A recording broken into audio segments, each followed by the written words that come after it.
live with that. A really responsive front end, and I'll deal with the rear.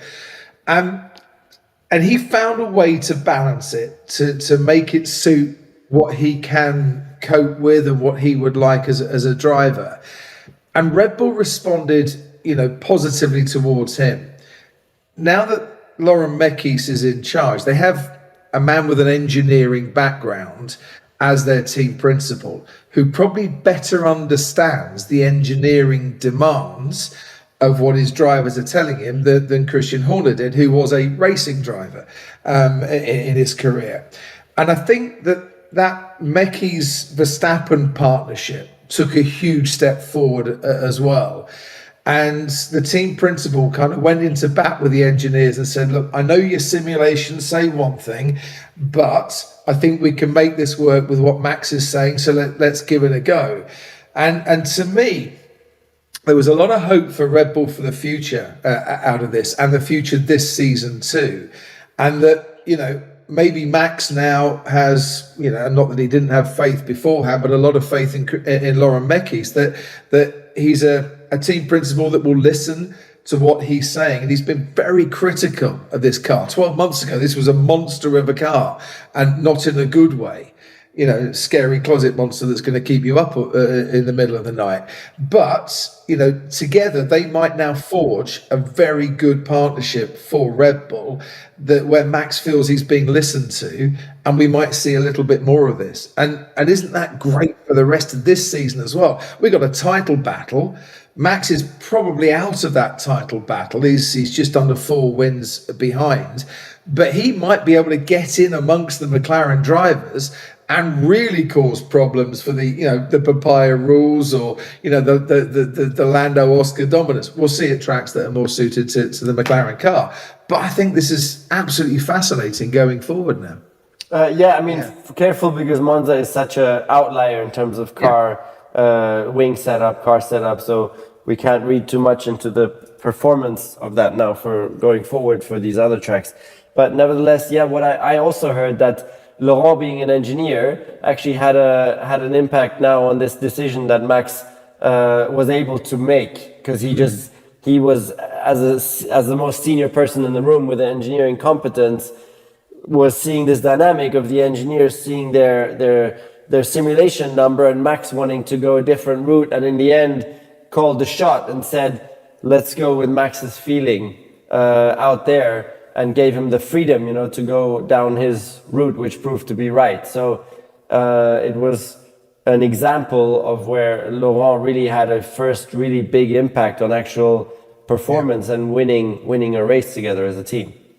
Are you both saying that didn't happen then under Christian? Surely, I'm not saying it didn't happen, but I think Laurent has got the expertise, the background, and the knowledge to have that conversation with the engineers, and the engineers then respect Laurent's views, because Christian, for all his strengths, isn't an engineer. And I think sometimes you need someone, when you're having that engineering conversation, your senior person, if they understand all the engineering principles, is going to be able to call the shot, in Max's favor this time, and not say, well, actually, Max, the engineers probably know a bit better. Let's go with them. I'm not saying that happened before, but it definitely didn't happen this time around. Yeah, no criticism, of course, to Christian, who's been an awesome leader and one of the greatest we've seen in our sport. It's just that in this particular case, Laurent's experience worked to his favor as a leader, in this example. Yeah, I mean, Callum Nicholas, actually, he said it on this podcast, how great Max is with feedback to the engineers and understanding the impact it's going to have around the car. And actually, when I talked to GP at the beginning of this year, I mean, that was one of the things that kind of it stood out for him right from the start, was just the way that he was, he's got so much capacity, hasn't he, Nico, that it's spare capacity when he's driving. We see it so often. That they almost have to rein him in, but with feedback, he's almost peerless in that front as well. He's got so much experience, and he can talk like an engineer to the engineers, like you did a little bit. That was one of your strengths, right? It was, yes. And I also like to hear how Crofty, who lives right on Cranfield Airport and has learned to identify the welcoming fans from across the globe to experience both the excitement of Formula One and the unique spirit of our city and country. Formula One has agreed a new deal to keep the Azerbaijan Grand Prix on the calendar until at least 2030. Advert. Become a supporter and go ad-free. The Baku City Circuit joined the calendar in 2016. The race's contract was last extended in 2023. Formula One originally gave the race the title European Grand Prix when it first appeared on the calendar. It switched to the Azerbaijan Grand Prix title the following year. The event has taken place every year since then, except in 2020, when F1 did not travel to Azerbaijan due to the COVID-19 pandemic. Baku held a single sprint event in 2023. However, the event switched back to the traditional race weekend format last year, and F1 has not indicated any of the further events at the track will include sprint races. There's an incredible energy to the city of Baku, and since our first Grand Prix here in 2016, Formula One has consistently received a warm and enthusiastic welcome from the people of Azerbaijan, said F1 CEO Stefano Domenicali. This renewal reflects the strong trust and commitment between Formula One, the Azerbaijani government, and the promoter, and paves the way for an exciting future in the country. He added, the Azerbaijan Grand Prix will remain on the Formula One calendar until 2030 after the series signed a 4-year contract extension with the Baku organizers. The race, which is generously backed by Baku's long-standing regime, was set to host its final race of its current contract next year, but will now continue to be a mainstay on the F1 calendar.